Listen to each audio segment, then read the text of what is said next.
Let's talk with Robert Jenrick. What did you notice about him? Well, my overall feeling was that he came across as safe and stable and solid, but also a little soporific as well. He had quite a stiff start with his speech. He did warm up very quickly and indeed showed quite a lot of emotion as he warmed up.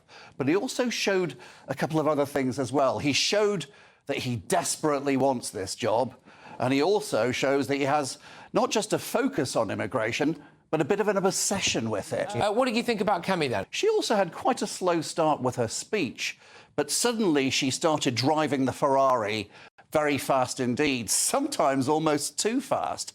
But the passion was there, the energy, the commitment, and frankly, by the end, she didn't just blow the doors off, she blew the roof off as well. Who did you think came out on top of this?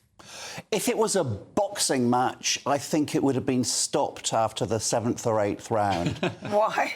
In terms of political performance and getting that particular audience on their side, Kemi Badenoch had an outstanding show, because there does have to be a hint of show business in the era of social media when you're on a televised political confrontation. We've got a couple of things we want to show you. OK, this is a Robert Jenrick.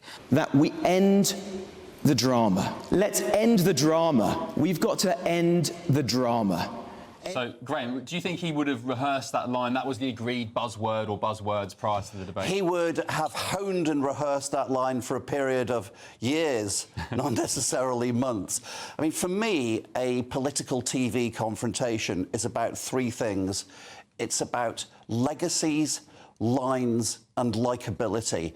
Legacy is about that thing, that key essential that you want the audience to remember above all else, and his indeed was end the drama, which he said no less than 11 times by my counting last night. Lines are the sort of phrases, the distinctive phrases that you use to support your core legacy.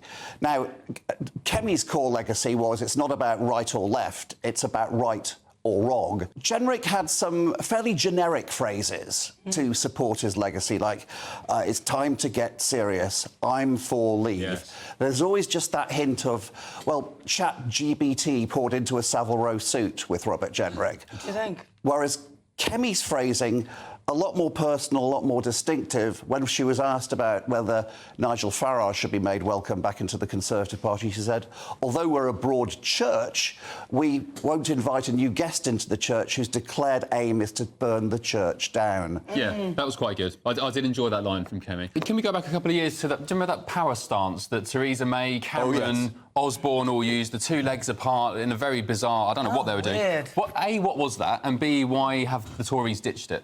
Well, the Osborne was certainly a coached effect, and he did use that to a remarkable degree. He looked slightly constipated while he was doing it. Sajid Javid was accused of imitating him, but in fact that was some naughtiness by some press photographers who asked him as he was standing outside the Home Office for the first time, can you just move to the right for about a foot? And suddenly they managed to get him in the same strutting position. Because Jenrick this morning's been accused of looking awkward by just standing there with his hands down by his side. He's actually learnt from his conference speech, because he was actually sort of almost like a sort of epileptic windmill during conference. Unfortunately, his hand movements were livelier than his words. All right. Well, listen, Graham Davies, thank you very much. Really good to talk.